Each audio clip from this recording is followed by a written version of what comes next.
অভিক আনিসাকে সাথে নিয়ে এবং কয়েকজন আর্মিকে নিয়ে একটা নির্জন স্থানে এসছে। আনিসার ভাষ্য মতে এই স্থানে তাকে বন্দী করে রাখা হয়েছিল, কিন্তু বর্তমানে এই স্থানে কিছু খুঁজে পাওয়া যাচ্ছে না। পুরো একটা পরিত্যক্ত বাড়ি। অভিক আনিসাকে জিজ্ঞেস করে, তোর কি সঠিক মনে আছে যে তুই এখানেই বন্দী ছিলিস?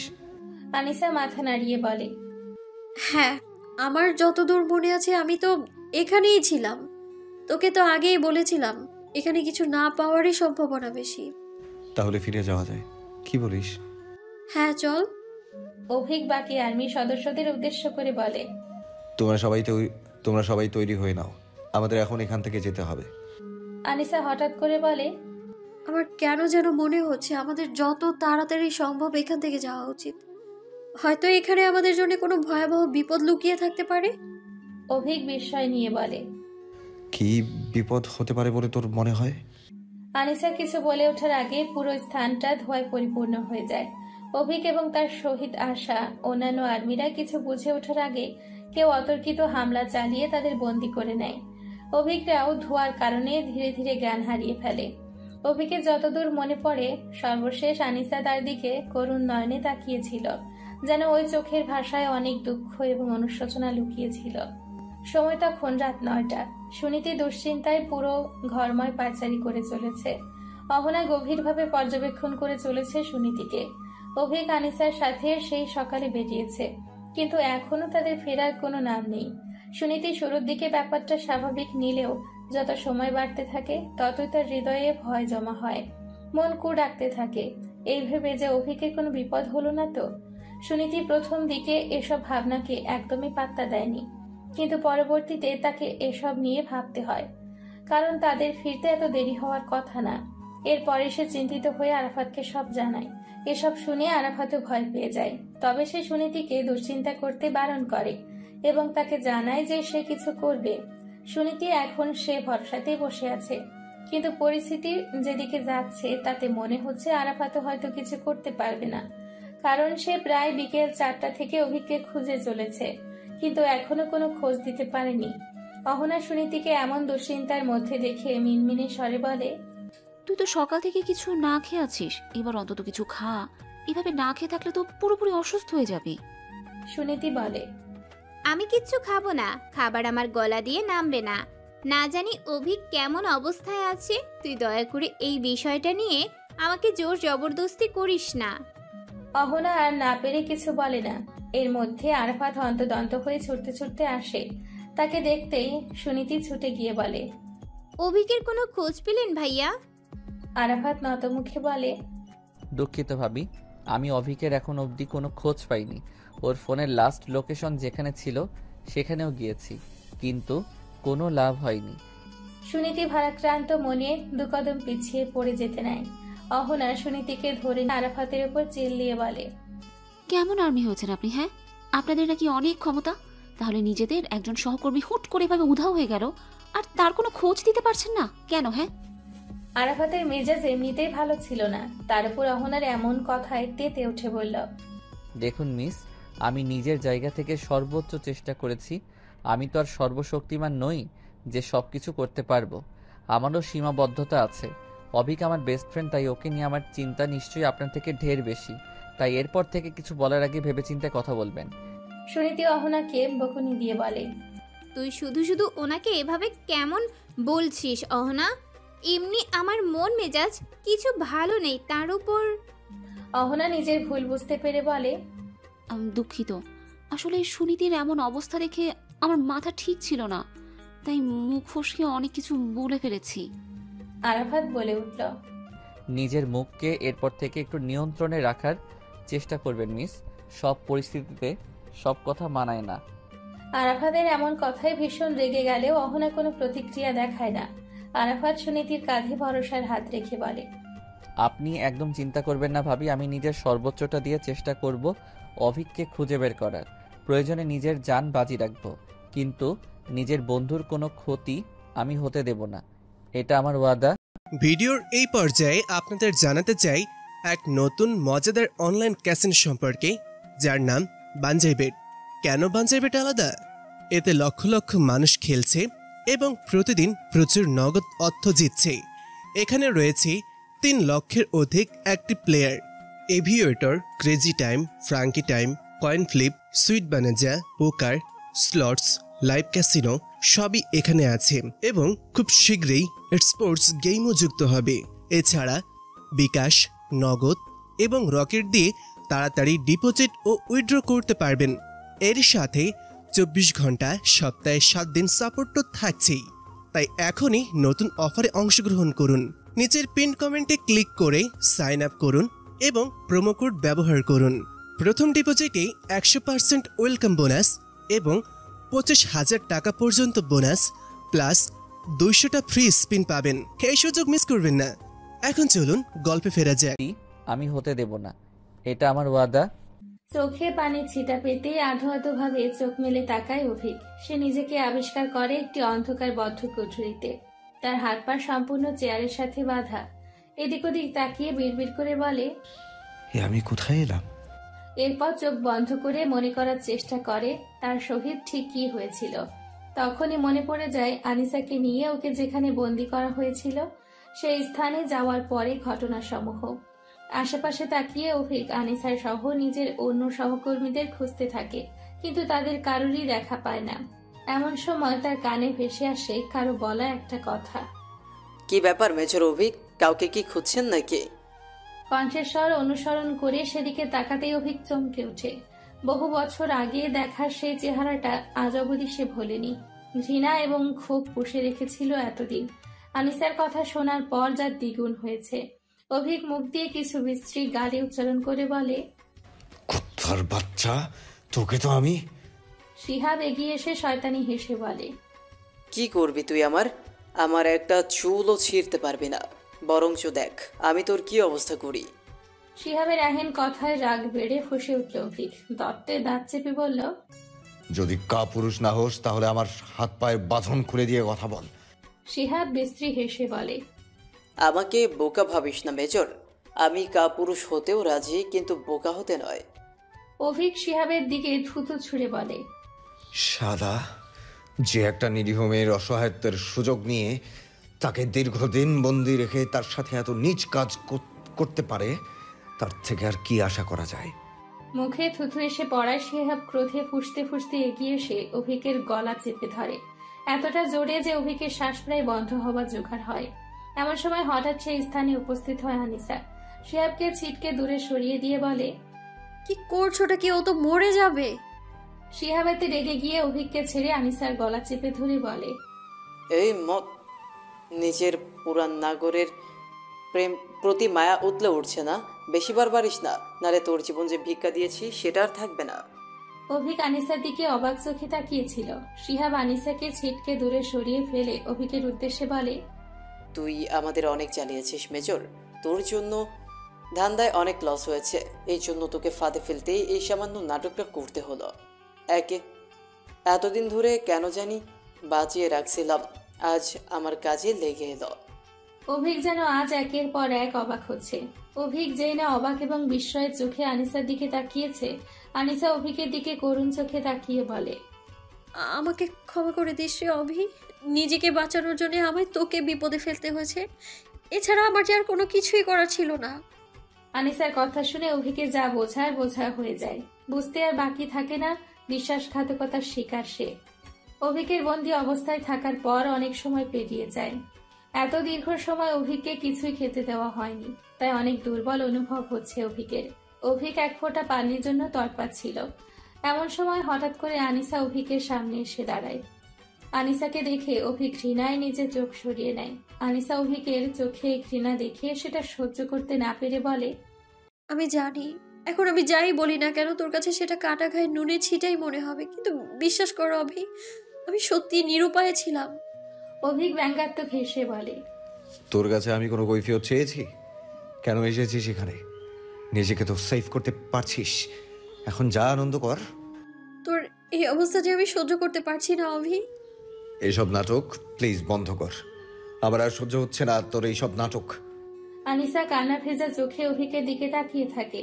হঠাৎ অভিকের অসহায় মুখের দিকে তাকিয়ে বলে, তোকে তো অনেক দুর্বল লাগছে অভি, একটু পানি এনে দিই, পানি খাবি? অভিক রেগে বলে, বিষ নেই তোর কাছে? থাকলে আমায় এনে দে, বিষ খাইয়ে একেবারে মেরে ফেল। আনিসার মধ্যে অপরাধ বোধ বাড়তে থাকে। সে আর এক মুহূর্ত অভিকের সামনে দাঁড়িয়ে না থেকে স্থান ত্যাগ করে। অভিক আনিসার পানে ফিরেও তাকায় না। নিজের বন্ধুত্বের জন্য অনেক করেছিল সে, বিনিময়ে ধোঁকা ছাড়া আর কিছুই পেল না। অভিক নিখোঁজ হওয়ার পর 24 ঘন্টা পেরিয়ে গেছে, অথচ এখনো তার কোনো খোঁজ পাওয়া যায়নি। সুনীতির অবস্থা এখন আরো বেসামাল। চিন্তায় চিন্তায় না খেয়ে একদম অসুস্থ হয়ে গেছে মেয়েটা। বর্তমানে সম্পূর্ণ শয্যাশায়ী সে। অহনা যতটা পারছে সুনীতির খেয়াল রাখছে। অনেক চেষ্টা করে সুনীতিকে এক ফোঁটা পানিও খাওয়াতে পারেনি অহনা। শেষে হাল ছেড়ে দিয়েছে। বর্তমানে অহনা সুনীতিকে বলছে, তুই আর কতক্ষণ এভাবে না খেয়ে থাকবি? এভাবে চলতে থাকলে তোরই তো বড় ক্ষতি হয়ে যাবে। কিছু একটা খেয়ে নে অন্তত। সুনীতি নিরুত্তর। অহনা একটা দীর্ঘশ্বাস ফেলে। এরই মধ্যে আরাফাত চলে আসে। আরাফাতকে আসতে দেখে অহনা উত্তেজিত হয়ে বলে, আপনি দুলা ভাইয়ের কোনো খবর পেলেন? আরাফাত দুঃখী দুঃখী মনে মাথা নাড়িয়ে ব্যর্থতার প্রমাণ দেয়। অহনা আর আগের মতো রেগে যায় না, বরঞ্চ দুঃখের সহিত বলে, সুনীতির অবস্থা ভীষণ খারাপ। কালকে থেকে ও একদম না খেয়ে আছে। আমি অনেক চেষ্টা করে ওকে কিছুই খাওয়াতে পারছি না। বর্তমানে ওর গায়ে ভীষণ জ্বর, দুর্বলতা ওকে একদম গ্রাস করে নিয়েছে। এভাবে চলতে থাকলে একদম শেষ হয়ে যাবে। আরাফাত সুনীতির কাছে এসে বলে, আপনি নিজেকে কেন এত কষ্ট দিচ্ছেন ভাবি? আমরা সবাই তো নিজেদের জায়গা থেকে সর্বোচ্চ চেষ্টা করছি। আমরা নিশ্চয়ই অভিককে খুব শীঘ্রই খুঁজে বের করব। কিন্তু আপনি যদি এভাবে না খেয়ে অসুস্থ হয়ে যান তাহলে তো অভিক ফিরে এসে ভীষণ কষ্ট পাবে। নিজের জন্য না হলেও অভিকের জন্য তো একটু খেয়ে নিন। সুনীতি কাঁপা কাঁপা গলায় বলে, আমি জানি না আমার অভিক বর্তমানে কোথায় আছে, কেমন পরিস্থিতিতে আছে, ও আদৌ কাল থেকে কিছু খেয়েছে কিনা। এইরকম একটা পরিস্থিতিতে আমার গলা দিয়ে কিভাবে খাবার নামবে ভাইয়া? আমি সত্যি পারবো না। আরাফাত বুঝতে পারে সুনীতিকে বুঝিয়ে কোনো লাভ নেই। সে নিজে জেদে অটল থাকবে। আরাফাত একটা দীর্ঘশ্বাস ফেলে অহনার উদ্দেশ্যে বলে, আপনি ভাবির যত সম্ভব খেয়াল রাখার চেষ্টা করুন। আমরা নিজেদের কাজ অবিরতভাবে করে চলেছি।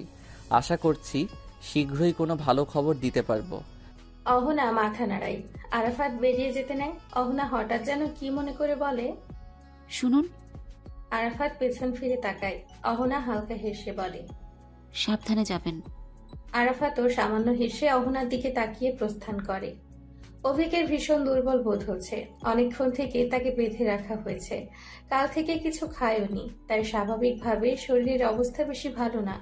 হঠাৎ করে অভিক লক্ষ্য করলো কেউ তার দিকে এগিয়ে আসছে। ভালো করে তাকিয়ে দেখলো আনিসা। অভিক ঘৃণায় মুখ ফিরিয়ে নিল। আনিসা লক্ষ্য করলো অভিকের চোখে তার জন্য কতটা ঘৃণা। অগোচরে চোখে জল মুছে সে অভিকের দিকে খাবারের থালা নিয়ে এগিয়ে এলো। অভিকের একদম সামনে এসে দাঁড়ালো আনিসা, কিন্তু অভিক তার দিকে ফিরেও তাকালো না। আনিসা গলা খাকারি দিয়ে বলল, আমার উপর যত রাগ করার করিস, কিন্তু এই খাবারটা খেয়ে নে অন্তত। অভিক রাগী কণ্ঠে বলল, তোর এসব ন্যাকামি আমার সহ্য হচ্ছে না। ভালো চাইলে আমার সামনে থেকে দূর হ। আনিসা মলিন হেসে বলল, ন্যাকামো বলিস আর যাই বলিস, এটা তোকে খেতেই হবে। মরে যাব, তাও খাবো না। এতটা ঘৃণা করিস আমায়? হ্যাঁ করি। আনিসার বুকে তীরের মতো বিচ্ছিল অভিকের কথা। তবুও সে খাবারের লোকমা অভিকের মুখের সামনে ধরে বলে, খেয়ে নে দয়া করে। অভিক খায় না। আনিসা এবার হার মেনে নিয়ে বলে, অন্তত পানি খা একটু। অভিক সেটাও খায় না। আনিসা এবার অসহায় কণ্ঠে বলে, আমি নিরুপায় ছিলাম অভি। 8-9টা বছর, এটা কম নয়। এতগুলো দিন ওই শয়তানটা আমায় বন্দি করে রেখেছে। এতগুলো দিন আমি পৃথিবীর আলো বাতাস থেকে বঞ্চিত হয়েছি। প্রতিনিয়ত ওর দ্বারা অত্যাচারিত হয়েছি আমি। আমার খুব মুক্তির প্রয়োজন ছিল। আমি চেয়েছিলাম আবার আগের মতো স্বাভাবিক জীবনে ফিরতে, কিন্তু এর জন্য এটা ছাড়া আমার হাতে আর কোনো উপায় ছিল না। শিয়া বাবা এটাই শর্ত দিয়েছিল যে আমি যেন তোর বিশ্বাস জিতে তোকে এইখানে নিয়ে আসতে পারি, তাহলে ও ছেড়ে দেবে আমায়। তুই আমাকে বিশ্বাস করে সবটা জানাতে পারতি, আমি তোকে সাহায্য করতাম। তা না, তুই ওই দেশদ্রোহী সন্ত্রাসী শিহাবের কথা শুনলি। আনিসা বলে, আমার কিচ্ছু করা ছিল না। শিয়া বাবার শরীরে লুকিয়ে একটা চিপ রেখেছিল। যদি আমি কোনো চালাকি করতাম তাহলে ও আমায় শেষ করে দিত। তুই যত যাই বলিস, তুই ওর মতো একটা সন্ত্রাসী সঙ্গ দিয়ে পাপ করেছিস। এর শাস্তি তুই পাবি। আনিসা মলিন হেসে বলল, শাস্তি তো সেই 9 বছর ধরেই পাচ্ছি। আর কত শাস্তি পাবো আমি? এবার শাস্তির উচিত আমার একটু মুক্তি দেয়া। একটা ভুল মানুষকে পছন্দ করে আমার জীবনে কাল হলো। হিরে চিনতে ভুল করেছিলাম আমি। আনিসা একটু থেমে বলে, আচ্ছা, তুই যে 9 বছর আগে আমায় একটা কথা বলেছিলিস, সেটা কি? আনিসার পুরো কথা শেষ হবার আগেই অভিক বলে। অতীতের কথা বাদ দে, এখন আর সেসব বলে লাভ নেই। আনিসা মলিন হেসে বলে, ঠিকই বলেছিস, আমার নিজের ভাগ্য আমি নিজে নষ্ট করেছি। এখন সেই নষ্ট ভাগ্য নিয়েই যাই হোক, আমাকে একটা সুযোগ দিবি অভিক? আমি তোকে হেল্প করব, নিজের সব ভুল শুধরে নেব আমি। আমি আর যাই হোক তোকে অন্তত বিশ্বাস করব না কোনো মতেই। আনিসা বলে, তোকে বিশ্বাস করতে হবে না, আমার সুযোগ দিতেও আমি বলছি না, কিন্তু এটা মনে রাখবি, তোর বিপদে সবার আগে আমি এগিয়ে আসবো। বলে আনিসা চলে যায়। আনিসা চলে যাবার পরে অভিক তার যাওয়ার পানে তাকিয়ে বলে, তুই কি করবি বা করবি না সেই আশায় আমি বসে নেই। নিজের কাজ আমি ঠিকই করেছি, এবার ওই শিহাবের অন্যায়ের সাম্রাজ্যের পতন ঘটবেই। অভিক চোখ বন্ধ করে বসেছিল অন্ধকার ঘরটায়। হঠাৎ সেখানে কারো প্রবেশের শব্দে অভিক চোখ মেলে তাকায়। চোখ মেলতেই দেখতে পায় শিহাবকে। ঘৃণা ভরা দৃষ্টিতে তাকিয়ে বলে, তুই? শিহাব শয়তানি হাসি হেসে বলে, হ্যাঁ, আমি তোর সাথে বোঝাপড়া করতে এলাম। কিসের বোঝাপড়া? শিহাব অভিকের সামনে একটা চেয়ার টেনে বসে পড়ে। অভিকের মাথায় একটা বন্দুক তাক করে বলে, আমাদের অনেক চালিয়েছিস তুই, তোর জন্য আমার ব্যবসায় অনেক লস হয়েছে। কতবার সীমান্তের পারে আমাদের কত মাল আটকে দিয়েছিস, আমার কত লোককে ধরে নিয়ে গেছিস। তোর জন্য যা ক্ষতি হয়েছে তার সব কিছুর হিসাব আজ নিব। বলেই বন্দুকের ট্রিগারে চেপে ধরে। অভিক হঠাৎ করে একটা ইঙ্গিতপূর্ণ হাসি দিয়ে বলে, আজকে যেন কয় তারিখ? হঠাৎ অভিকের এমন প্রশ্নেই ভেবাচেকা খেয়ে যায় শিহাব। নিজেকে সামলে নিয়ে বলে, হঠাৎ এসব কেন জিজ্ঞেস করছিস? অভিকের হাসি চওড়া হয়। সে বলে, তোর বুঝি আজকের দিন তারিখ মনে নেই? কোনো ব্যাপার না, আমি তোকে মনে করিয়ে দিচ্ছি। আজ 28 সেপ্টেম্বর, বুধবার। আজকে তোর সাথে তোর ইন্ডিয়ান পার্টনার চতুষ্পদ ত্রিবেদীর মিটিং হবার কথা। একদম পারফেক্ট টাইমিং, তাই না? দুজনকে একসাথে ধরতে পারা যাবে। এসব কি বলছিস তুই? কি ভেবেছিস তুই? বুদ্ধি কি তোর একার মাথাতেই আছে? আমাদের মাথায় কি বুদ্ধি নেই? বাংলাদেশ আর্মিকে এতটা বোকা ভাবিস না। তোরা অপরাধীরা যদি চলিস ডালে ডালে, তাহলে আমরা চলি পাতায় পাতায়। তোকে আমি শেষ করে দিব, একদম চালাকি না। তুই কি করবি? তোর সব কিছু করার সুযোগ শেষ। অভিকের কথা শেষ হতে না হতেই হুড়মুড় করে ওই বদ্ধ ঘরটাতে ঢুকে পড়ে আর্মির কয়েকজন সদস্য। তাদের ঢুকতে দেখে অভিক বলে, এই যে তোদের খেলা শেষ। শিহাব চিৎকার করে বলে, এটা কোনো মতেই হতে পারে না। আমার এতদিনের সাজানো সাম্রাজ্য এইভাবে নষ্ট হতে পারে না, আমি এটা হতে দিব না। আরাফাত এসে শিহাবের হাত থেকে বন্দুক কেড়ে নিয়ে তাকে গান পয়েন্ট করে বলে, ওই মামা না, প্লিজ, তোর খেলা শেষ। শিহাব রাগে ফুঁসতে ফুঁসতে বলে, তোরা আমার সাথে ডবল গেম খেলেছিস, ছাড়বো না কাউকে আমি। এত চিৎকার চেঁচামেচির শব্দ শুনে আনিসা এগিয়ে আসে। আনিসা আসতে দেখে অভিক বলে, ওখানেই দাঁড়িয়ে যা। তুই এই অপরাধীদের সাথে ছিলি, তাই বাকিদের সাথে তোকেও বন্দি করার আদেশ আছে। আনিসা অভিকের কথা মতো চুপচাপ দাঁড়িয়ে যায়। কয়েকজন আর্মি এগিয়ে এসে অভিকের হাত পায়ের বাঁধন খুলে দেয়। অভিক উঠে দাঁড়িয়ে শিহাবের উদ্দেশ্যে বলে, নিজেকে বেশি চালাক ভেবেছিস? হ্যাঁ, কি ভেবেছিলিস তুই? কি ভেবেছিলি আনিসাকে কাজে লাগিয়ে আমাকে বোকা বানিয়ে নিজের স্বার্থ সিদ্ধি করবি? অথচ শুরু থেকেই আমরা তোর সাথে গেম খেলছি, সেটা বুঝলিও না। আনিসা হতবাক হয়ে অভিকের দিকে তাকায়।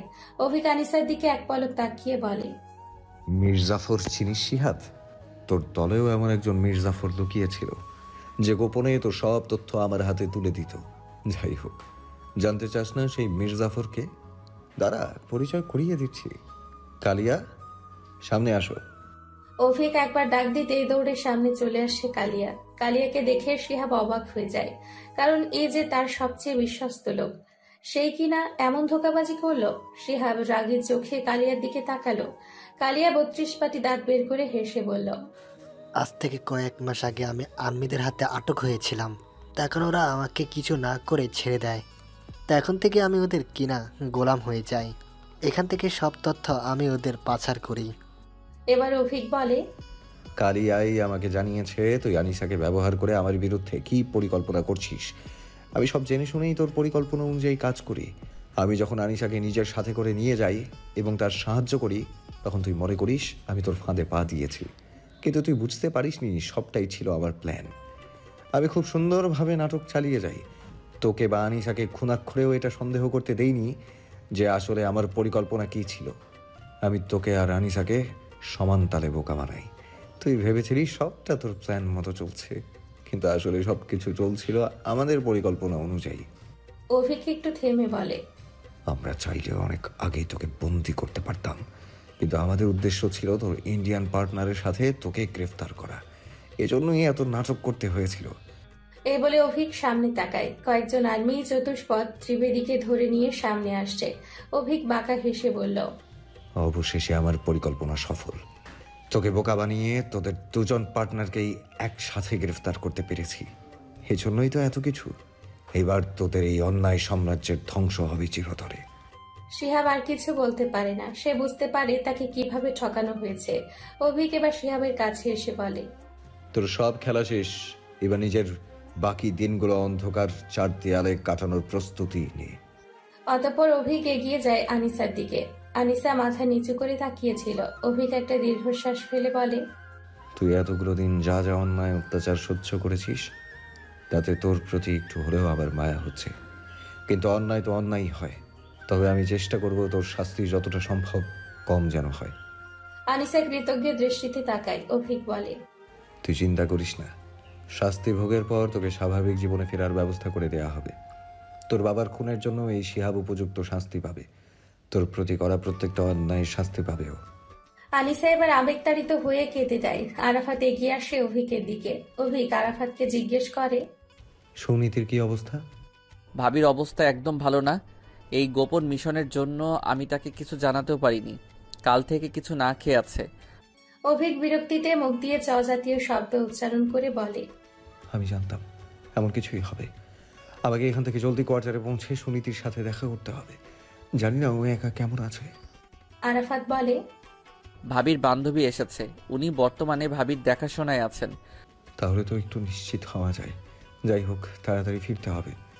সবাই যখন যে যার মতো ব্যস্ত ছিল, তখন শিহাব রাগে ফুঁসছে। এত সহজে সে কিছুতেই নিজের হার মেনে নিবে না। সবকিছু শেষ দেখে ছাড়বে। শিহাবের রাগ মূলত জমা হয় অভিকের উপর। এই অভিকের পরিকল্পনাতেই তার এত ক্ষতি হয়ে গেল। তাই শিহাব ঠিক করে নেয় এই অভিকের একটা শিক্ষা দেবে। তাকে তো আজ এমনিতেই বন্দি করা হবে। তার ভবিষ্যৎ এমনিতেই অন্ধকার। এই অভিকেও সে কোনো মতে সুখী হতে দিবে না। এদিকে অভিক আরাফাতকে বলে, তোর ফোনটা দে, সুনীতিকে একটা ফোন দেই। আরাফাত নিজের ফোনটা অভিককে দেয়। অভিক সুনীতিকে কল দেয়। সুনীতি শুয়েছিল। সুনীতি ফোন রিসিভ করে অভিকের কণ্ঠস্বর শুনে শান্তির নিঃশ্বাস নেয়। বলে, তুমি ঠিক আছো? হ্যাঁ, আমি একদম ঠিক আছি। ফিরে এসে দেখে বলছি, তুমি খেয়ে নাও। তুমি কিছু খেয়েছো? আমি খেয়ে নেব, তুমিও খেয়ে নিও। এভাবেই কথা চলতে থাকে তাদের। অভিক সুনীতির সাথে কথা বলায় ব্যস্ত ছিল। তাই স্বাভাবিকভাবে সে একটু অন্যমনস্ক হয়ে গেছিল। শিহাব এই ব্যাপারটা লক্ষ্য করে। তারপরে দাঁড়িয়ে থাকা আরাফাতের কাছ থেকে কৌশলে তার বন্দুকটা কেড়ে নেয়। আরাফাত কিছু বুঝে ওঠার আগেই বন্দুকটা অভিকের দিকে তাক করে বলে, আমাকে এত সহজে ধরতে পারবি না তুই। আমি যদি ভালো থাকতে না পারি, তাহলে তোকেও ভালো থাকতে দিব না। তোকে আমি শেষ করে দিব। আরাফাত সহ অন্যান্য আর্মির সদস্যরা সতর্ক অবস্থানে চলে আসে। আরাফাত অন্য একটা বন্দুক শিহাবের দিকে তাক করে বলে, বন্দুকটা হাত থেকে ফেলে দে, না হলে কিন্তু ভালো হবে না। শিহাব বাঁকা হেসে বলে, ভালো তো আমার সাথে এমনিতেও হবে না। নিজের খারাপটা দেখার আগে না হয় আমি তোদের এই মেজরের খারাপ থাকার ব্যবস্থাটা করে দিই। এ কথা বলেই অভিকের একদম বুক বরাবর বন্দুকটা তাক করে ফেলে শিহাব। আরাফাত চিল্লিয়ে ওঠে, একদম গুলি করবি না, ওখানেই থেমে যা। অভিক শান্ত চোখে সবটা পর্যবেক্ষণ করতে থাকে। শিহাব বলে ওঠে, প্রস্তুত হয়ে যা মেজর, তোর সময় ঘনিয়ে আসছে। এবার তোর খেলা শেষ। আমার এত কষ্ট করে গড়ে তোলা সাম্রাজ্য ধ্বংস করার শাস্তি তো তোকে পেতেই হবে। এই কথাটা বলে শিহাব একটা গা জ্বালানি হাসি দেয়, বন্দুকে ট্রিগার চেপে ধরে গুলি চালিয়ে দেয়। কিছু বুঝে ওঠার আগে গুলিটা বুক ভেদ করে বেরিয়ে যায়। অভিক দূরে ছিটকে পড়ে। অভিক নিজের বুকে হাত রেখে দেখে সে একদম অক্ষত আছে। গুলিটা তার বুকে লাগার ঠিক আগ মুহূর্তে কেউ যেন তাকে ঠেলে দূরে ফেলে দিয়েছে। অভিক চকিতে সামনে তাকাতেই হতবাক হয়ে যায়, চিৎকার করে বলে ওঠে, আনিসা। আনিসার বুক থেকে তরল স্রোতের মতো রক্ত বেয়ে পড়েছে, তবুও তার মুখে শোভা পাচ্ছে তৃপ্তির হাসি। শিহাব ব্যর্থতার সাথে চিৎকার করে ওঠে, কারণ তার উদ্দেশ্য পূরণ হয়নি। গুলিটা অভিকের বুক ভেদ করার আগে আনিসা এসে অভিককে ধাক্কা দিয়ে সামনে এসে দাঁড়ায়, যার ফলে গুলিটা এসে অভিকের পরিবর্তে আনিসার বুক ভেদ করে যায়। অভিক দ্রুত উঠে দাঁড়িয়ে ছুটে যায় আনিসার কাছে। অন্যান্য কয়েকজন আর্মি অফিসার এবং আরাফাতও ছুটে আসে, আর কয়েকজন এগিয়ে গিয়ে শিহাবের হাত থেকে বন্দুকটা কেড়ে নিয়ে তাকে বন্দি করে নেয়। অভিক আনিসার কাছে গিয়ে দুঃখ ভারাক্রান্ত স্বরে বলে, কেন করলি এমনটা তুই? আমাকে বাঁচানোর জন্য কেন নিজের জীবনে এত বড় ঝুঁকি নিলি? তোর যদি এখন কোনো ক্ষতি হয়ে যায় তাহলে যে আমি কিছুতেই নিজেকে ক্ষমা করতে পারবো না। আনিসার কথা বলতে খুব কষ্ট হচ্ছিল, তবুও সে বহু কষ্টে বলে, আমি তোকে বলেছিলাম না তোর বিপদে সবার আগে আমি এগিয়ে আসব। আমি আমার কথা রেখেছি, তোর বিপদের ঢাল হয়ে এগিয়ে এসেছি আমি। অভিক আরাফাতকে বলে, ওর তো ভীষণ ব্লিডিং হচ্ছে, দ্রুত ওকে হাসপাতালে নিয়ে যাওয়ার ব্যবস্থা করো, তাহলে যে ওকে বাঁচানো যাবে না। আরাফাত মাথা নাড়ায়। আনিসা অভিকের হাত শক্ত করে ধরে বলে, আমার হাতে আর সময় নেই অভি, পারলে যা কিছু হয়েছে আমায় ক্ষমা করে দিস তার জন্যে। আর তুই আমার একটা শেষ অনুরোধ রাখিস, এই কুত্তা শিহাব আমার বাবাকে মেরে পাশেই কবর দিয়েছে, তুই আমাকেও আমার বাবার পাশেই কবর দেওয়ার ব্যবস্থা করে দিস, এটাই আমার শেষ ইচ্ছা। বলে আনিসা জোরে জোরে নিঃশ্বাস নিতে থাকে। অভিক বলে ওঠে, এমন কথা বলিস না আনিসা, আমি তোর কিছু হতে দেব না, তোকে বাঁচতে হবে, চোখ খুলে রাখার চেষ্টা কর আনিসা। ধীরে ধীরে আনিসা হাল ছেড়ে দেয়, তার নিঃশ্বাসের গতি কমে আসে, শারীরিক নড়াচড়াও একদম বন্ধ হয়ে যায়। এভাবে একটু পর তার হৃদস্পন্দন থেমে যায়। অভিক আনিসাকে ডেকে ওঠে, হ্যাঁ আনিসা, চোখ খোল, কথা বল। কিন্তু আনিসার থেকে কোনো সাড়া পাওয়া যায় না। চিরস্তব্ধতা এসে ভর করে আনিসার উপর। আরাফাত অভিকের কাঁধে হাত রাখে, তার চোখেও জল। অভিক ব্যর্থতার কণ্ঠে বলে, আমাকে বাঁচাতে গিয়ে আনিসা নিজের জীবন দিয়ে দিল। ও আমায় বলেছিল ওর পাপের প্রায়শ্চিত্ত করবে, কিন্তু এরকম প্রায়শ্চিত্ত আমি তো চাইনি। আমি তো চেয়েছিলাম আনিসা আবার স্বাভাবিক জীবনে ফিরুক। দীর্ঘ 9টা বছর মেয়েটা যে অমানসিক অত্যাচার ও নির্যাতন সহ্য করেছে, তারপর কি ও একটু সুখ ডিজার্ভ করতো না? একটা স্বাভাবিক জীবন কি ওর প্রাপ্য ছিল না? শুধু একটা ভুল মানুষকে ভালোবাসার ফল আজ ওকে নিজের জীবন দিয়ে দিতে হলো। আরাফাত বলে, তুই শান্ত হ অভিক, নিয়তি হয়তো এটাই ছিল, তাই তো আনিসার জীবনটা এমন হয়ে গেল। বাবার আদরের এক প্রাণোচ্ছল উচ্ছ্বসিত মেয়ের শেষ পরিণতিটা এমন হবে তা তো আমিও ভাবিনি। আমার এখন খুব মনে পড়ছে আমাদের কলেজ জীবনের সেই চঞ্চল আনিসার কথা, যে সিএনজিতে 5 টাকা ভাড়া কমানোর জন্য সিএনজি চালকের সাথে সেই তর্ক করত। একটা ফ্রি ফুচকার জন্য ফুচকাওয়ালা মামার কাছে কিভাবেই না রিকোয়েস্ট করত, গোটা ক্লাসটাকে মাতিয়ে রাখতো। কিন্তু আজ আরো এক ফোঁটা অশ্রু পড়ে আরাফাতের চোখ দিয়ে। অভিক উঠে দাঁড়িয়ে বলে, ওই শিহাব কুত্তার বাচ্চাটাকে ওর অপরাধের জন্য চরম থেকে চরম তোর শাস্তি পেতেই হবে। আনিসার জানাজা পড়ানোর পর তার ইচ্ছে মতো আনিসার বাবার কবরের পাশেই তাকে কবরে চিরনিদ্রায় শায়িত করা হয়েছে। অভিক কিছুটা দূরে দাঁড়িয়ে আকাশবাণী তাকিয়ে আছে। হঠাৎ পিঠে কারো স্পর্শ অনুভব করতেই পেছন ফিরে তাকায়। সুনীতি অশ্রুসিক্ত নয়নে তার দিকে তাকিয়ে সুনীতিকে দেখে অভিক আবেগপ্রবণ হয়ে তাকে জড়িয়ে ধরে। সুনীতি কান্না করতে করতে বলে, এসব কি হয়ে গেল অভিক? আনিশা আপু। অভিক বলে, তুমি খেয়েছো তো? তোমার সাথে কথা বলার পরই আমি খাবার খেয়ে নিয়েছি, তারপরই আনিশা আপুর খবরটা পেলাম।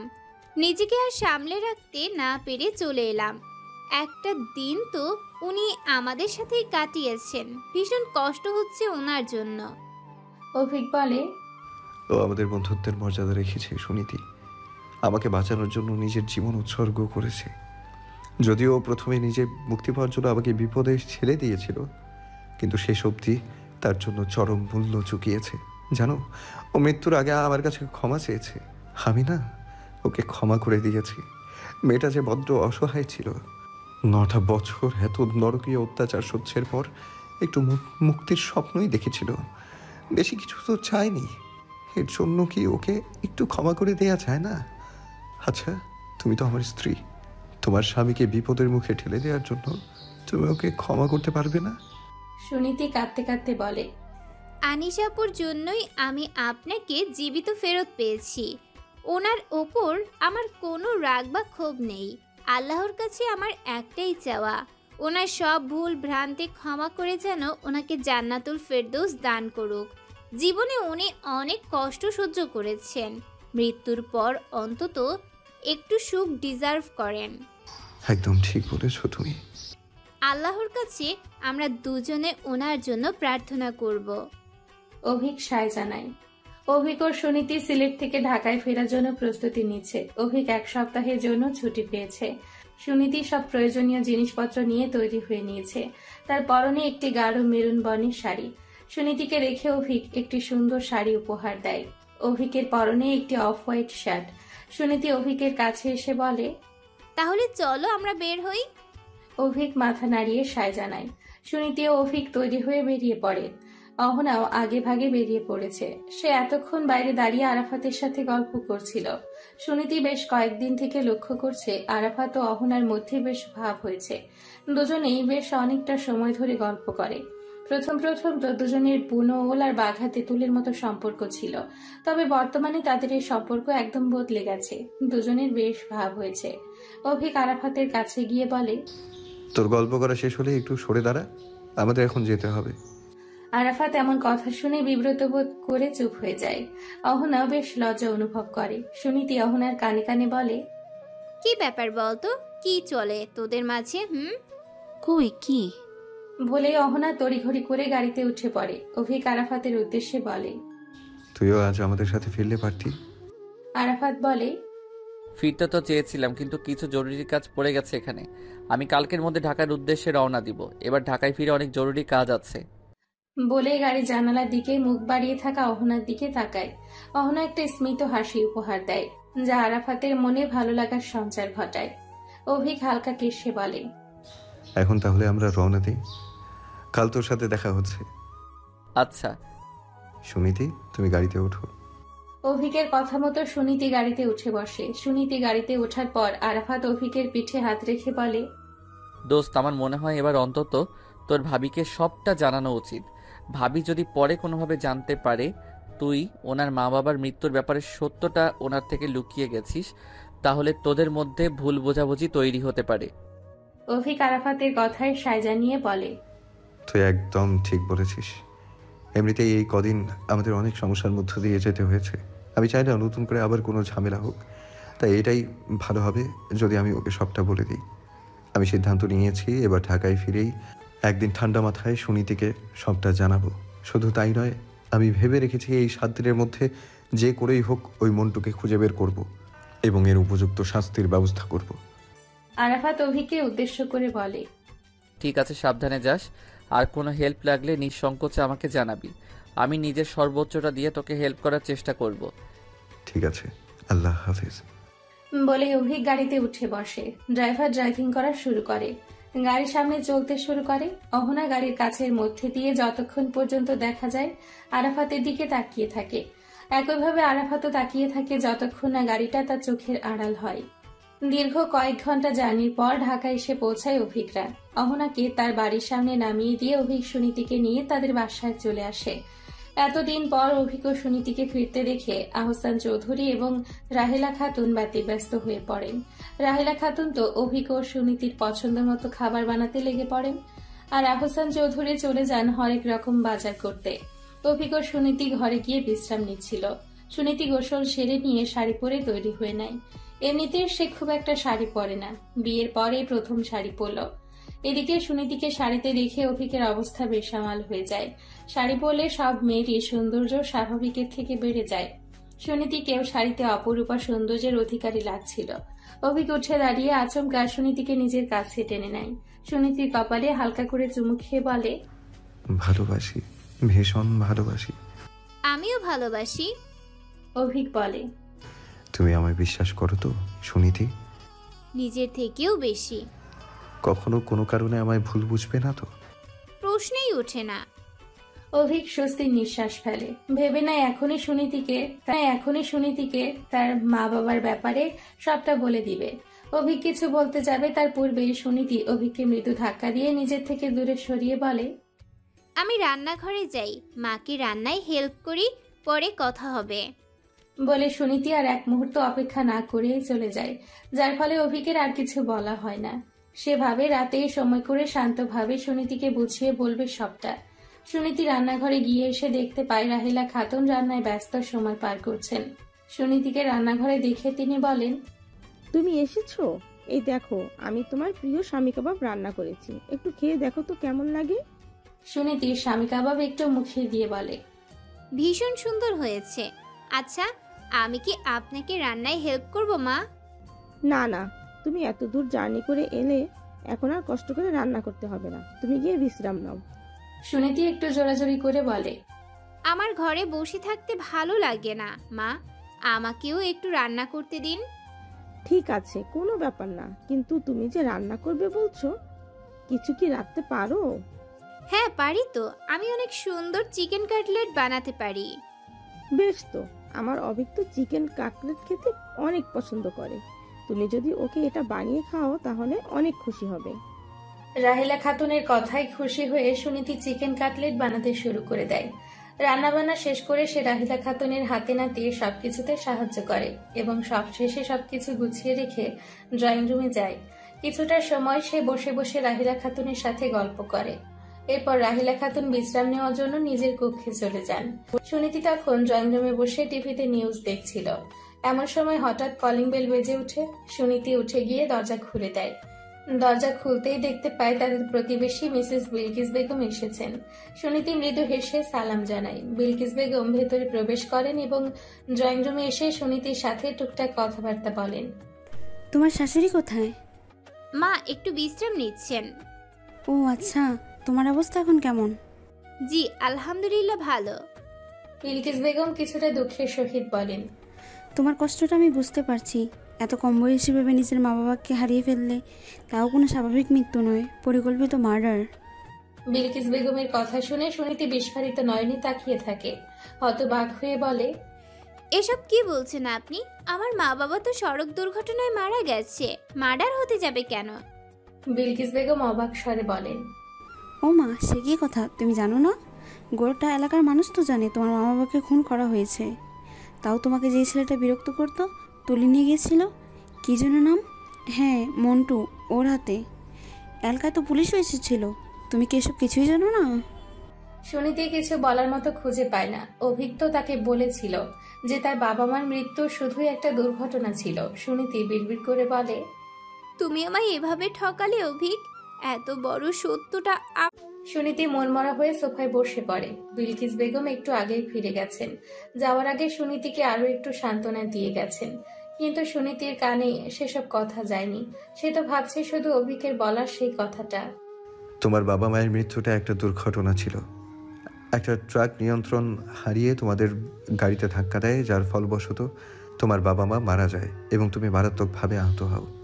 সুনীতির চোখে জল চলে আসে। সে এখনো কিছুতেই এটা মানতে পারছে না যে অভিক তার থেকে এত বড় একটা সত্য লুকিয়ে গেছে, তার উপর এমন একটা মিথ্যে কথা বানিয়ে বলেছে। সুনীতি কিছুক্ষণ এই ব্যাপার নিয়ে ভেবে নিজের চোখে জল মুছে নিয়ে বলে, তোমাকে এর জবাব দিতেই হবে অভিক।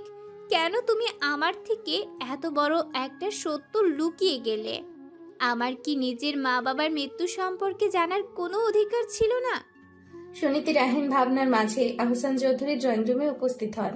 সুনীতির চোখে জল দেখে বলেন, তুমি কাঁদছো কেন মা? সুনীতি হকচকিয়ে যায়, নিজেকে সামলে নিয়ে বলে, মা বাবার কথা খুব মনে পড়ছে।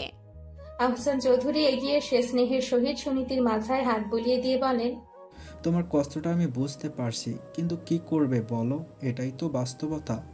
সুনীতির কাছে আহসান চৌধুরীকে ভরসাযোগ্য একজন মানুষ মনে হয়, তাই সে আহসান চৌধুরীকে প্রশ্ন করে বসে, আচ্ছা, আমার মা বাবার মৃত্যুটা কি স্বাভাবিক কোনো দুর্ঘটনা ছিল? আপনাকে আমি ভীষণ বিশ্বাস করি, দয়া করে সত্যটাই বলবেন। আহসান চৌধুরী একটা দীর্ঘশ্বাস ফেলে বলেন, তুমি যখন এমন প্রশ্ন করছো, তার মানে নিশ্চয়ই তুমি সবটা জেনেই গেছো। অভিক আমাদেরকে তোমায় এসব জানাতে মানা করেছিল, তাই আমি বা রাহেলা তোমাকে কিছু বলিনি। তুমি এই বিষয়টা নিয়ে অভিককে ভুল বুঝো না, ও তোমার ভালোর জন্যই এমনটা করেছে। সুনীতি কোনো প্রতিক্রিয়া দেখায় না।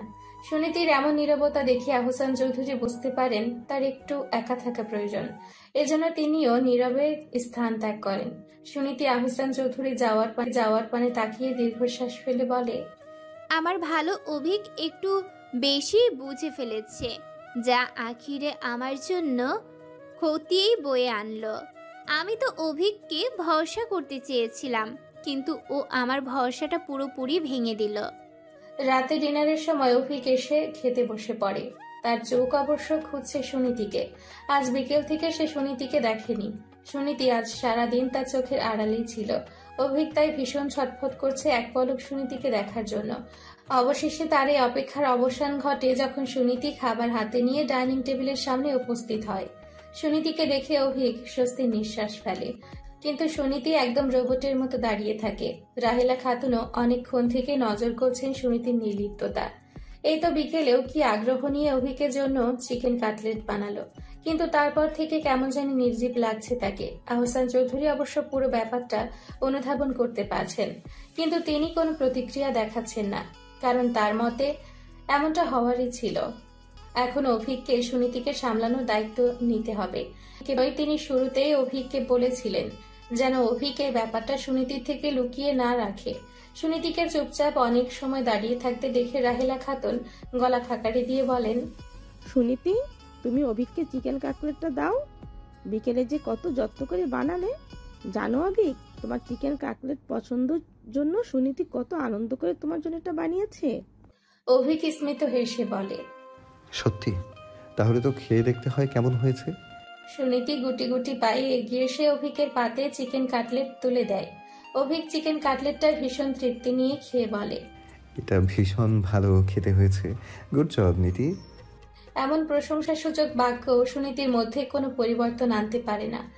এবার অভিক বুঝতে পারে সুনীতির নিশ্চয়ই কিছু একটা হয়েছে, তাই সে এমন আচরণ করছে। দ্রুত খাওয়া দাওয়া শেষ করে অভিক উঠে দাঁড়িয়ে সুনীতিকে বলে, একটু ঘরে আসো তো, তোমার সাথে জরুরি কথা আছে। বলেই সে চলে যায়। অভিক যাওয়ার পর সুনীতিও তার পিছু পিছু যায়। রাহেলা খাতুন তাদের যাওয়ার পানে তাকিয়ে আহসান চৌধুরীকে জিজ্ঞেস করেন, কি হচ্ছে কিছু বুঝতে পারছো তুমি? সুনীতির ব্যবহার কেমন অদ্ভুত না? বিকেল অবধি তো স্বাভাবিকই ছিল। আহসান চৌধুরী বলেন, আমি শুধু এটুকু বলতে পারি যে সুনীতি আর অভিকের মধ্যে হয়তো মান অভিমানের পালা আসতে চলেছে। এখন এটাই দেখার পালা যে এই মান অভিমান তাদের সম্পর্কে কী প্রভাব ফেলে।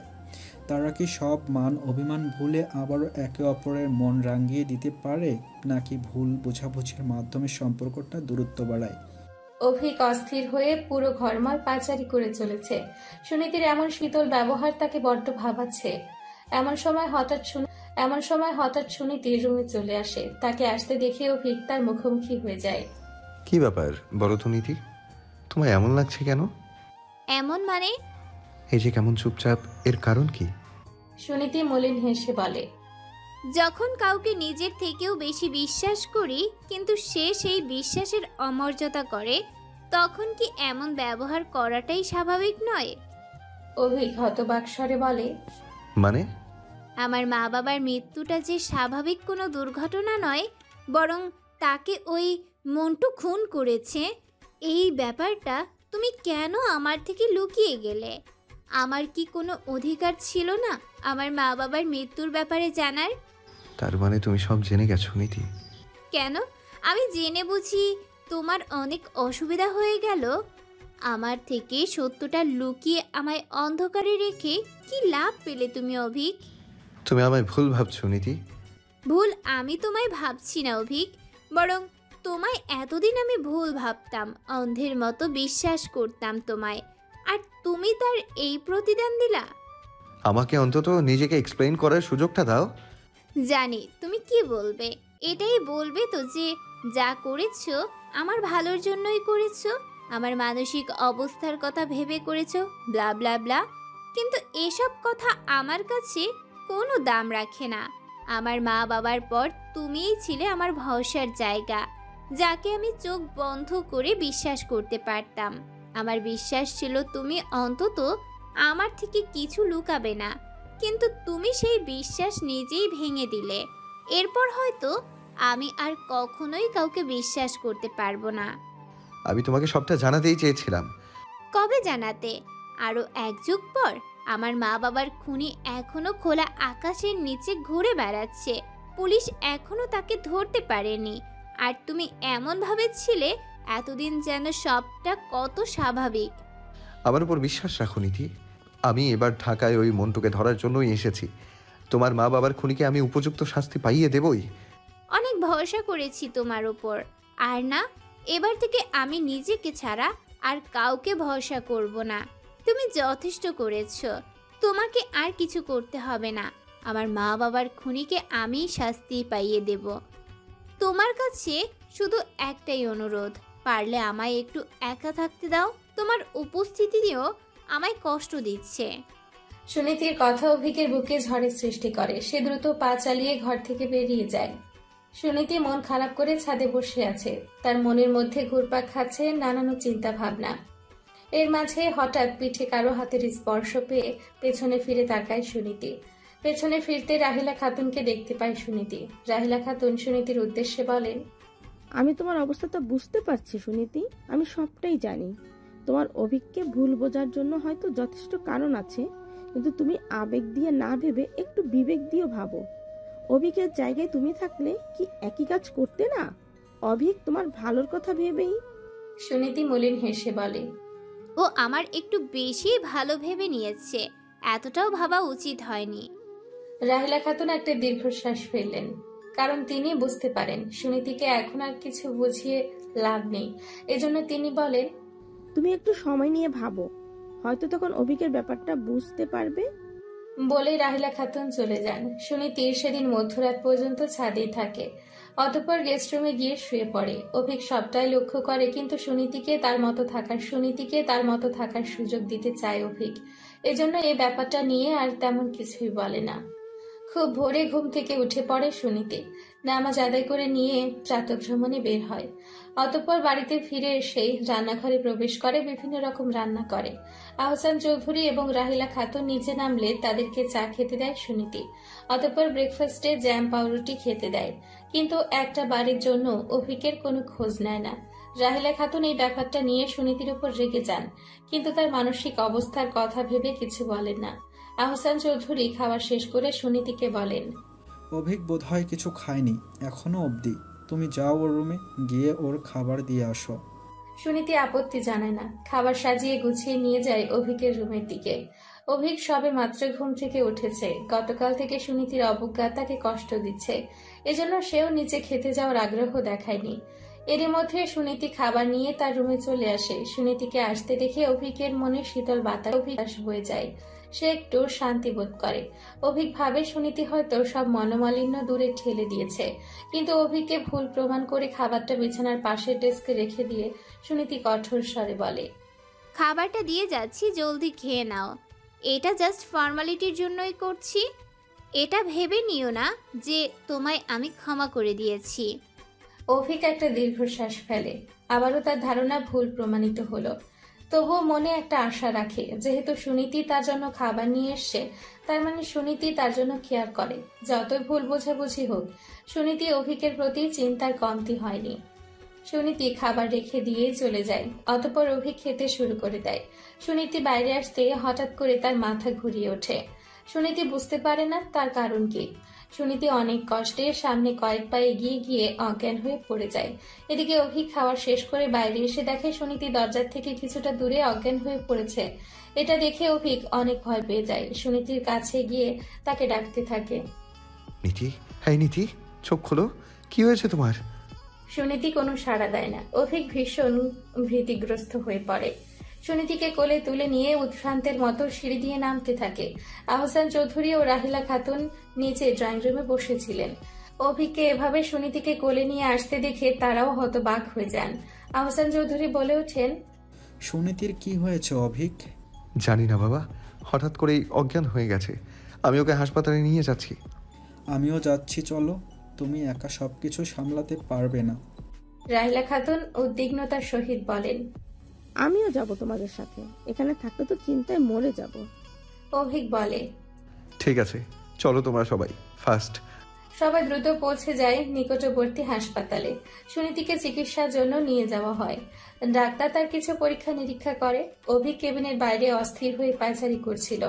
ডাক্তার বাইরে আসতে তাকে সবার মিলে ঘিরে ধরে। অভিক প্রশ্ন করে, ওর অবস্থা এখন কেমন ডাক্তার? চিন্তার কোনো কারণ নেই, আপাতত উনি ঝুঁকিমুক্ত। হঠাৎ করে প্রেশার ভীষণ লো হয়ে গিয়েছিল, তাই উনি অজ্ঞান হয়ে গেছেন। মনে হচ্ছে অনেকক্ষণ ধরে উনি কিছু খাননি।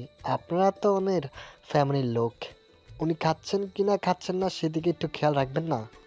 অভিক সহ উপস্থিত সবাই লজ্জায় মাথা নামিয়ে নেয়। ডাক্তার চলে যান। অভিক দেওয়ালে ঘুষি মারতে মারতে নিজের হাত রক্তাক্ত করে ফেলে। চিৎকার করে বলে, সবটা আমার ভুল, আমি নীতির খেয়াল রাখতে পারিনি, বারবার ওকে কষ্ট দিই। আহসান চৌধুরী অভিকের মাথায় হাত বুলিয়ে দিয়ে বলেন, তুমি নিজেকে এভাবে দোষ দিও না অভিক। তোমাকে এখন সবার আগে নিজেকে সামলাতে হবে, না হলে তুমি সুনীতিকে কিভাবে সামলাবে? কি করব আমি বাবা, আমার যে নিজেকে বড্ড অসহায় লাগছে।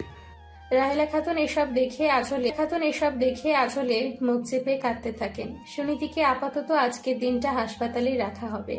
আহসান চৌধুরী ও রাহেলা খাতুন কিছুক্ষণ থেকেই চলে যান। অভিক হাসপাতালেই বসে রয়। কিছু সময় পরই সুনীতির জ্ঞান ফেরে। জ্ঞান ফেরার পর থেকে সে ভীষণ শান্ত হয়ে আছে। অভিক একবার সুনীতির সাথে দেখা করতে গেছিল, কিন্তু সুনীতি অভিকের সাথে কোনো কথা বলেনি। অভিক ও সুনীতিকে বেশিক্ষণ বিরক্ত না করে বাইরে বেরিয়ে আসে। এভাবে সেদিন কয়েকবার অভিক সুনীতিকে চেক করলো গোপনেই। নিজেও সারা রাত ঠিকমতো ঘুমাতে পারল না। পরদিন সকালে ডাক্তার সুনীতিকে চেক করে বুঝলেন সুনীতি এখন একদম ঠিক আছে। তাই সুনীতিকে চলে যাওয়ার অনুমতি দিয়ে দিলেন। অভিক হাসপাতালের যাবতীয় সব কাজ শেষ করে সুনীতিকে নিয়ে রওনা নেয়। উল্লেখ্য, সুনীতি এখনো অবধি অভিকের সাথে কোনো কথা বলেনি। হাসপাতাল থেকে বের হওয়ার সময় হঠাৎ করে এক অনাকাঙ্ক্ষিত মুহূর্তের মুখোমুখি হয় সুনীতি ও অভিক। তাদের সাথে মুখোমুখি দেখা হয়ে যায় সাজিদ ও ইভার। সুনীতি দেখতে পায় ইভার কোলে একটি ছোট্ট বাচ্চা। এটাই বুঝি তাহলে সাজিদ ও ইভার ছেলে। সাজিদ ও ইভার মাঝে ভুল বোঝাবুঝি অনেক আগেই মিটে গেছিল। নিজেদের সন্তানের খাতিরে ইভা সাজিদকে ক্ষমা করে দিয়েছিল। সালমা খন্দকারও সবকিছুর জন্য ক্ষমা চেয়েছেন, বিধায় ইভা ও সাজিদ তাকেও ক্ষমা করে দিয়েছে। ইভা মূলত গর্ভাবস্থায় বাংলাদেশেই ছিল, কারণ আমেরিকায় তার যত্ন নেওয়ার মতো কেউ নেই।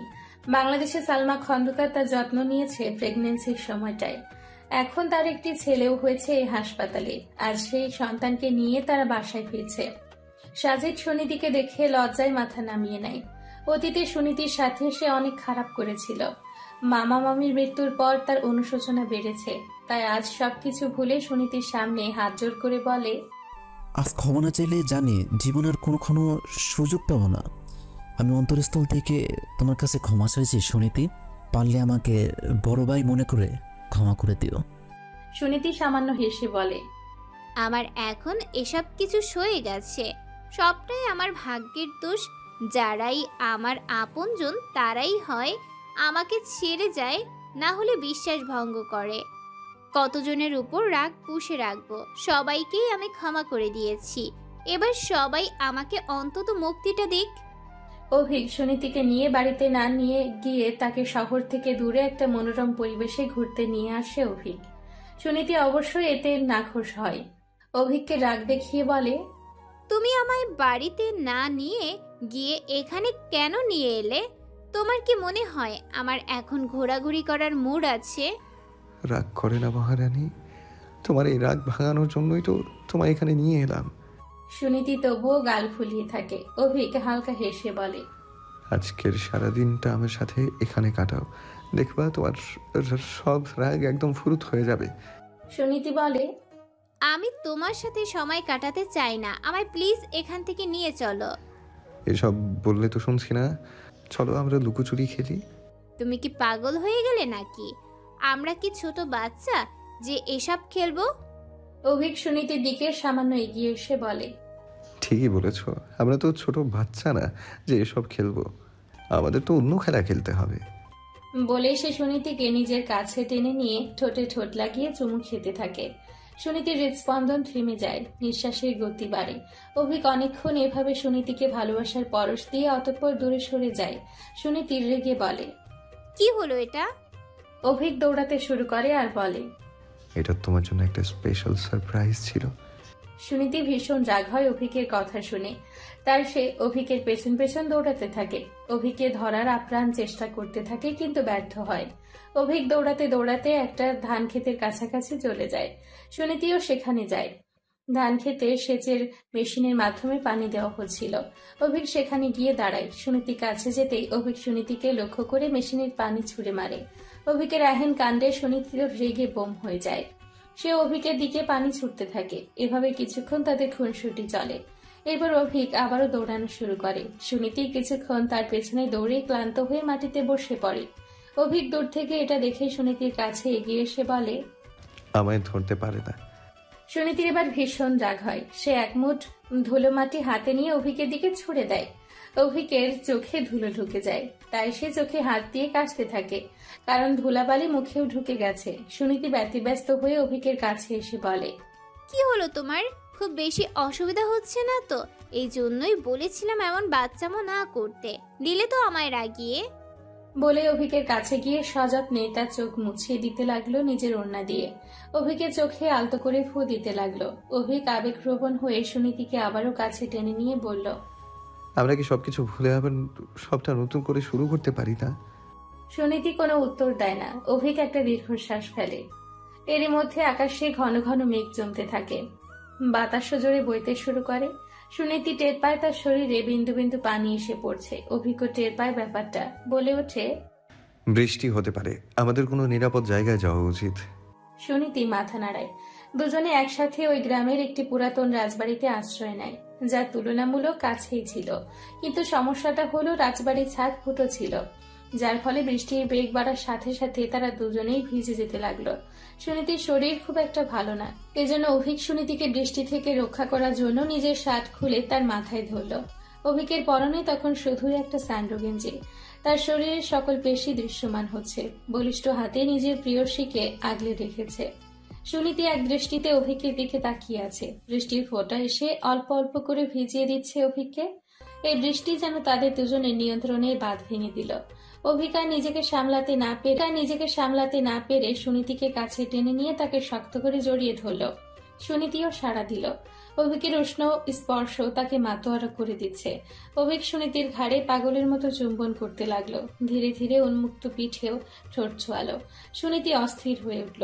অভিক তার পরনের গেঞ্জিটাও খুলে ফেলল। চলতে থাকে তাদের রোম্যান্স। বৃষ্টি থেমে গেছে। প্রকৃতিতে বর্তমানে বিরাজ করছে শান্ত পরিবেশ। বৃষ্টির সাথে সাথে যেন দুটো অশান্ত মনও আজ পরিতৃপ্ত হয়েছে একে অপরের সঙ্গ পেয়ে। সুনীতি কোনো রকমে ওনারটা গায়ে জড়িয়ে একপাশে বসে আছে। অভিকও নিজের পোশাক পরিধান করে নিয়ে সুনীতিকে উদ্দেশ্য করে বলল, এখন আমাদের ফেরা উচিত। সুনীতি মাথা নাড়ালো। অভিক সুনীতির হাত স্পর্শ করে সামনের দিকে এগোতে লাগলো। অভিকের স্পর্শ সুনীতির পুরো শরীরে শীতল স্রোত বইয়ে দিয়ে গেল। সে কাঁপা কাঁপা স্বরে বলল, চলো তাড়াতাড়ি বাড়িতে ফিরি, মা বাবা হয়তো আমাদের জন্য চিন্তা করছে। অভিক এসে বলল, তারা চিন্তা করবে না, আমি তাদের বলেই এসেছি।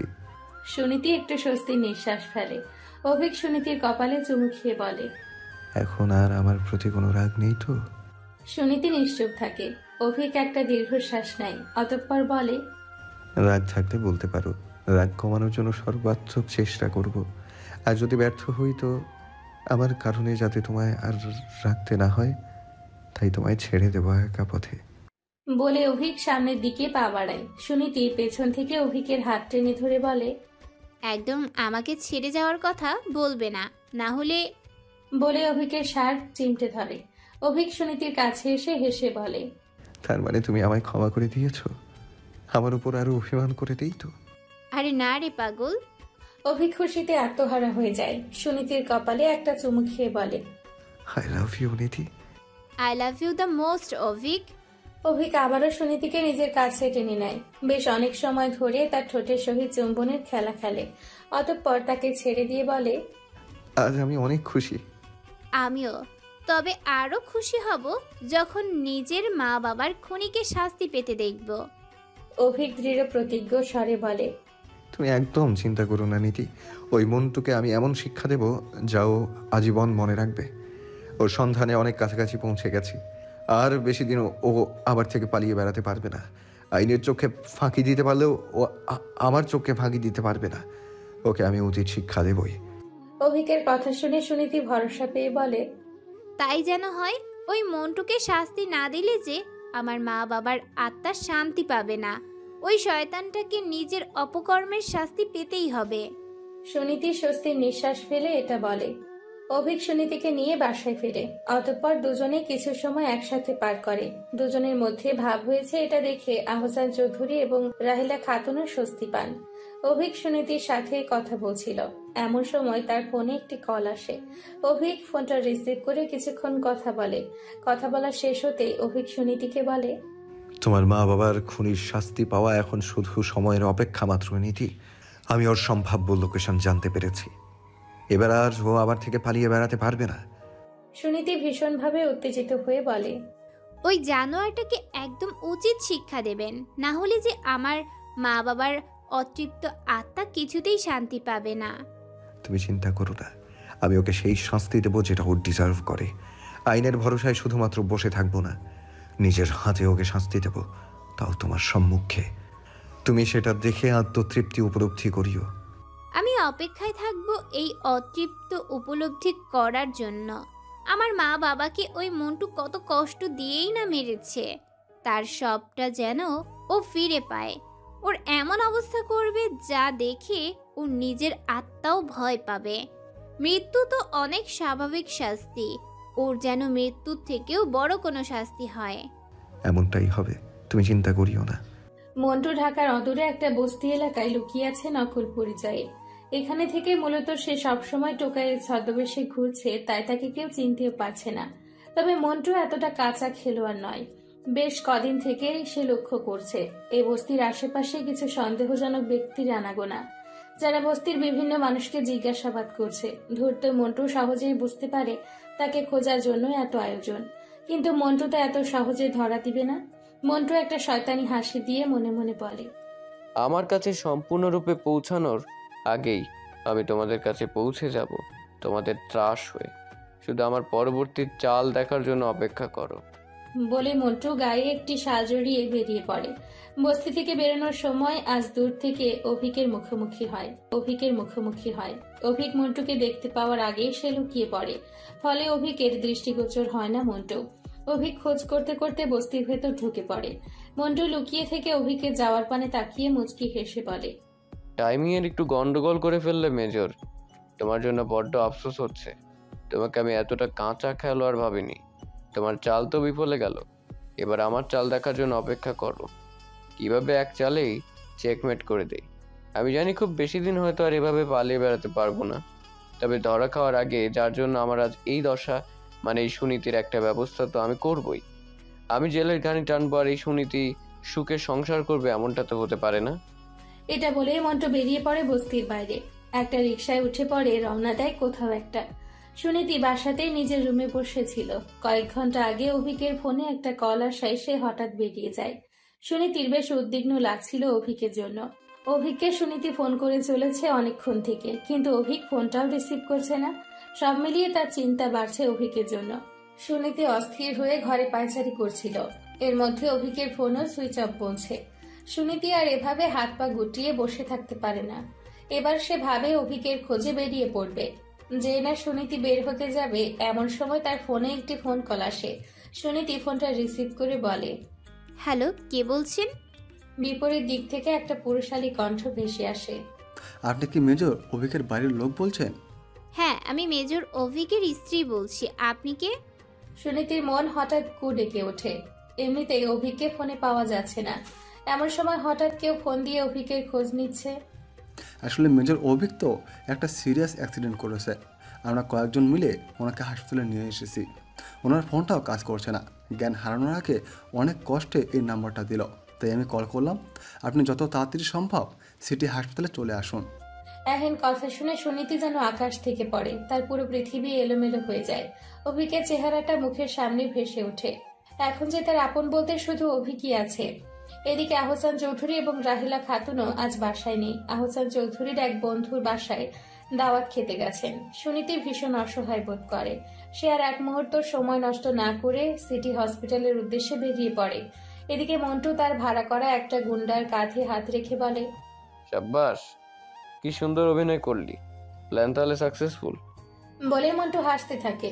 মন্টু জানতো ওই বস্তির এলাকায় প্রবেশ করলে ফোনের নেটওয়ার্কের সমস্যা হবে, তাই সুনীতি নিশ্চয়ই অভিককে কল দিলে তাকে ফোনে পাবে না।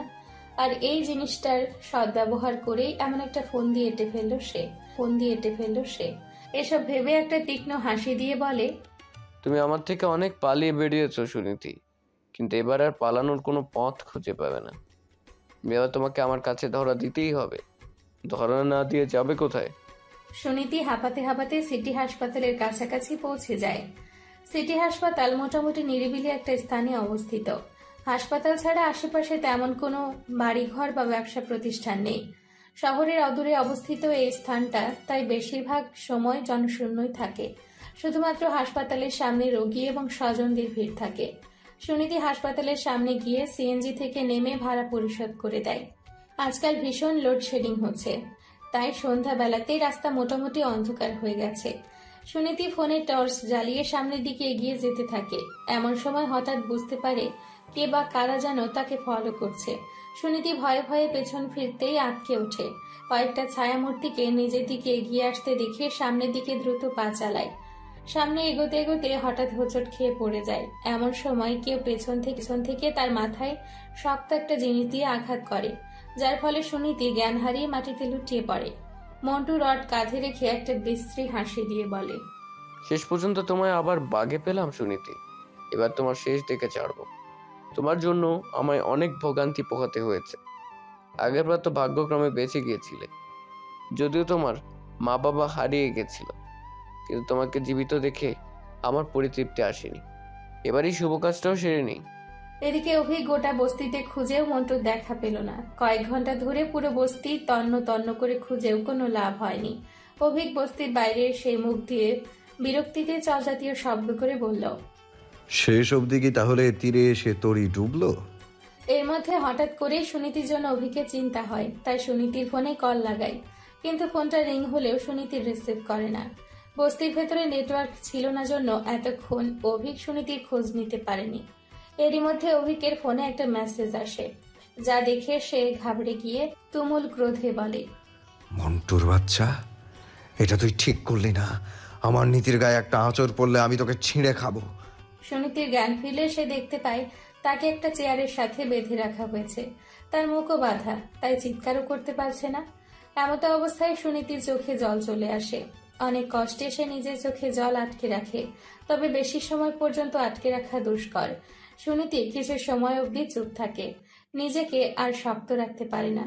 এরই মধ্যে দেখতে পায় মন্টু তার সামনে এসে দাঁড়িয়েছে, তার হাতে একটা ছুরি। সুনীতি ভীষণ ভয় পেয়ে যায় মন্টুকে এভাবে দেখে। মন্টু সুনীতির গলার কাছে ছুরিটা ধরে বলে, শুধুমাত্র তোর জন্য আমার সাজানো গোছানো জীবনটা আজ এভাবে এলোমেলো হয়ে গেছে। তোর জন্য আমাকে আজ এভাবে ফেরারি আসামি হয়ে ঘুরতে হচ্ছে। সব হয়েছে শুধুমাত্র তোর জন্য। এবার তোকে এসবের জন্য শাস্তি পেতে হবেই। আমাকে তো আজ বা কাল পুলিশ ধরেই ফেলবে, তাই আমি নিজেকে নিয়ে ভয় করি না আর। তবে জেলে যাওয়ার আগে তোকে না মেরে গেলে খুব আফসোস হবে। আমি আফসোসটা করতে চাইছি না, তাই আজ তোকে একেবারে মেরে ফেলে তারপর নিজে থেকে গিয়ে পুলিশের কাছে ধরা দেব। এরপর যদি আমার ফাঁসিও হয়ে যায় তাও কোনো আফসোস থাকবে না। সুনীতি করতে থাকে, কাতর স্বরে কিছু বলতে চায়, কিন্তু তার মুখ বাঁধা। মন্টু সুনীতির মুখের বাঁধন খুলে দিয়ে বলে, কি বলবি তাড়াতাড়ি বল, তোর হাতে আর বেশি সময় নেই। সুনীতি ক্রন্দনরত সুরে বলে, আমার মা বাবাকে তো তুই আমার থেকে কেড়েই নিয়েছিস। অন্তত আমাকে আমার স্বামীর সাথে বাকি জীবনটা সুখে থাকতে দে। এতটা নির্দয় হোস না, আল্লাহ তোকে কোনো দিনও ক্ষমা করবে না। মন্টুর উপর যেন এসব কথার কোনো প্রভাবই পড়ে না। সে অট্ট হাসি দিয়ে বলে, এসব বলে কোনো লাভ হবে না সুনীতি। আমি আজ প্রতিজ্ঞা করে এসেছি যে তোকে শেষ করে দেব। আমার প্রতিজ্ঞা আমি পূরণ করবই। বলে ছুরিটা হাতে নিয়ে ঘোরাতে থাকে। সুনীতির ভীষণ ভয় হতে থাকে, সে ভয়ে চোখ বন্ধ করে নেয়। মন্টু পাগলের মতো হাসতে হাসতে বলে, তোর মা বাবার কথা তোর খুব মনে পড়ে তাই না? চিন্তা করিস না, এবার তোকেও তোর মা বাবার কাছে চিরতরে পাঠিয়ে দেবার ব্যবস্থা করব। তোর শেষ সময় গনিয়ে এসেছে। কথাটা বলেই ছুরিটা ঢুকিয়ে দেয় সুনীতির পেটে। ঘটনার আকস্মিকতায় সুনীতি ঘাবড়ে যায়, তার চোখ বড় বড় হয়ে যায়। কিছু সময়ের মধ্যে অনুভব করে তার পেটে ভীষণ ব্যথা অনুভব হচ্ছে। নিজের পেটের দিকে তাকাতেই দেখতে পাই গল গল করে রক্তের স্রোত প্রবাহিত হচ্ছে। এই দৃশ্য সুনীতিকে আরো অসহায় করে তোলে। সে ব্যথায় আর্তনাদ শুরু করে দেয়। সুনীতির আর্তনাদে যেন পৈশাচিক আনন্দ পাচ্ছিল মন্টু। পেট থেকে ছুরিটা বের করে দ্বিতীয়বার ঢোকাতে যাবে, তার আগে সেখানে উপস্থিত হয় অভিক। অভিকের হাতে ছিল বন্দুক। অভিক সেই বন্দুক দিয়ে মন্টুর হাতে গুলি করে, যার ফলে মন্টু দূরে ছিটকে যায়। এই সুযোগে অভিক দ্রুত গিয়ে সুনীতিকে সামলায়। আরাফাতও এসেছিল অভিকের সাথে। আরাফাত গিয়ে মন্টুর কাছে গিয়ে তাকে মারতে থাকে। তারা দুজনেই সুনীতির মোবাইলের লাস্ট লোকেশন ট্রেস করেছিল, এই এলাকার আশেপাশে। অতঃপর চলে আসে। গোটা এলাকাটা তন্ন তন্ন করে খোঁজার পর এই পুরাতন পরিত্যক্ত বাড়িটা দেখতে পেয়ে দ্রুত এখানে চলে আসে। আর এসেই এই বিভৎস দৃশ্যের সম্মুখীন হয়। সুনীতি ব্যথায় আর্তনাদ করে চলেছিল। সে নিজের দুই চোখ খোলা রাখতে পারছিল না। অভিক সুনীতির মাথায় হাত বুলিয়ে আলতো স্বরে বলে, চোখ খুলে রাখার চেষ্টা করো নীতি, আমি তোমার কিচ্ছু হতে দিব না। সুনীতি আধো আধো স্বরেই কিছু বলার চেষ্টা করে, কিন্তু ব্যর্থ হয়। আরাফাত অভিককে বলে, এখান থেকে সিটি হাসপাতাল খুব কাছেই, দ্রুত ভাবিকে সেখানে নিয়ে যেতে হবে। তুই ভাবিকে নিয়ে ওখানে যা, আমি ততক্ষণ এটাকে সামলাচ্ছি। অভিক দ্রুত সুনীতিকে নিয়ে উঠে দাঁড়িয়ে বলে, আমি এখনই সুনীতিকে নিয়ে হাসপাতালে যাচ্ছি, তুই ততক্ষণ এটাকে উচিত শিক্ষা দে। কি করে ওর সাহস হলো আমার কলিজায় হাত দেয়ার? আজ আমি ওর এমন ব্যবস্থা করব যা ও চিরকাল মনে রাখবে। বলে অভিক দ্রুত সুনীতিকে নিয়ে হাসপাতালের দিকে রওনা দেয়। আর আরাফাত মন্টুকে বেঁধে রেখে রড দিয়ে তার শরীরে মারতে থাকে। এতেই ক্ষান্ত হয় না। মন্টুর শরীরে ক্ষত তৈরি হলে তার উপর লবণ ছিটিয়ে দেয়। অভিক সুনীতিকে নিয়ে সিটি হাসপাতালে পৌঁছে যায়। ডাক্তার সুনীতির অবস্থা বিগতিক দেখে দ্রুত তাকে ওটিতে যেতে বলে। সেখানেই সুনীতির চিকিৎসা চলছে। অভিক ক্রমান্বয়ে কেঁদে চলেছে ওটির বাইরে বসে। তাকে এভাবে কাঁদতে দেখে আশেপাশের অনেকে তাকিয়ে আছে অবাক চোখে। একজন ছেলেকে খুব কমই এভাবে কাঁদতে দেখা যায়। অভিকের এই চোখে জল সুনীতির প্রতি তার খাঁটি ভালোবাসাকে ইঙ্গিত করে। কয়েক ঘন্টা পর ডাক্তার ওটি থেকে বেরিয়ে আসেন। ডাক্তার বের হতেই অভিক তার সামনে গিয়ে বলে, ডাক্তার, আবার স্ত্রীর অবস্থা এখন কেমন? আল্লাহর কাছে শুক্রিয়া আদায় করুন, উনি এখন আউট অফ ডেঞ্জার। প্রচুর ব্লিডিং হয়ে গিয়েছিল, আমরা তো ভয় পেয়ে গিয়েছিলাম। ভাগ্যিস ওনার রক্তের গ্রুপ ও প্লাস। ব্লাড ব্যাংকে যোগাযোগ করে আমরা খুব সহজে রক্ত পেয়ে যাই, আর দ্রুত রক্ত দেয় উনিকে ঝুঁকিমুক্ত করা গেছে। তবে ওনাকে কিছুদিন আরও হাসপাতালে থাকতে হবে পুরোপুরি সুস্থ হওয়ার জন্য। অভিক খুশিতে ডাক্তারকে জড়িয়ে ধরে বলে, আপনাকে অনেক অনেক ধন্যবাদ ডাক্তার, আপনি জানেন না আমাকে কতটা চিন্তামুক্ত করলেন। ডাক্তার অভিকে এভাবে খুশি দেখে আনন্দিত হয়। একজন রোগীর জীবন বাঁচানো যে একজন ডাক্তারের কাছে অনেক বড় পাওয়া। সারাদিনের এত ক্লান্তির পর যখন তারা রোগীর স্বজনের এমন আনন্দ দেখেন, তখন এক নিমিষে সব ক্লান্তি দূর হয়ে যায়। সুনীতির সুস্থতা নিশ্চিত হবার পরে অভিক তার মা বাবাকে হাসপাতালে বসিয়ে রেখে আবার চলে এসেছে সেই স্থানে যেখানে মন্টুকে আরাফাত টর্চার করছে। অভিক সেখানে এসে আরাফাতকে বলে, শুয়োরের বাচ্চাটা কি এখনো বেঁচে আছে? তোর জন্য এখনো ওর জানটা বাঁচিয়ে রেখেছি। অভিক মন্টুর সামনে এসে দেখতে পায় তার পুরো শরীর ক্ষতবিক্ষত। রক্তের স্রোত বইছে তার শরীর থেকে, কোনো রকমই জানটা আছে। এমত অবস্থায় সে অভিককে দেখে অনুনয় করে বলতে থাকে, আমাকে ক্ষমা করে দেন, আমি অনেক ভুল করেছি, আমি মরতে চাই না, আমাকে পুলিশের হাতে তুলে দিন, দয়া করে আমায় মারবেন না। অভিক হিংস্রতার সাথে বলে, তুই যা করেছিস তারপর আর তোর বেঁচে থাকার কোনো অধিকার নেই। তাছাড়া এই দেশের আইনের প্রতি আমার কোনো বিশ্বাস নেই। তুই যা করেছিস তার উপযুক্ত শাস্তি তো মরার পর জাহান্নামে এমনিই পাবি, তবে তোর আরও কিছু শাস্তি প্রাপ্য। এই বলে অভিক একটা চাকু হাতে তুলে নেয়। সেই চাকু দিয়ে একে একে মন্টুর হাত ও পায়ের সব কয়টা আঙ্গুল কেটে দেয়। মন্টু যন্ত্রণায় ছটফট করে কাঁদতে থাকে। অভিক শুধু এতেই ক্ষান্ত হয় না, সবশেষে মন্টুর হাত পা মাথার সব একটা বড় অস্ত্র দিয়ে কেটে আলাদা করে দেয়। তার শরীরের 50-60টা টুকরো করে। অতঃপর আরাফাতকে বলে, এর লাশটা পাশের খাঁদে ফেলে আয়, ওখানকার কুমিরদের পেটে চালান হোক শয়তানটা। এভাবে এর অস্তিত্ব পৃথিবী থেকে চিরতরে মুছে যাবে, আর এই কাজের কোনো প্রমাণও থাকবে না। আরাফাত অভিকের কথা মতো তাই করে।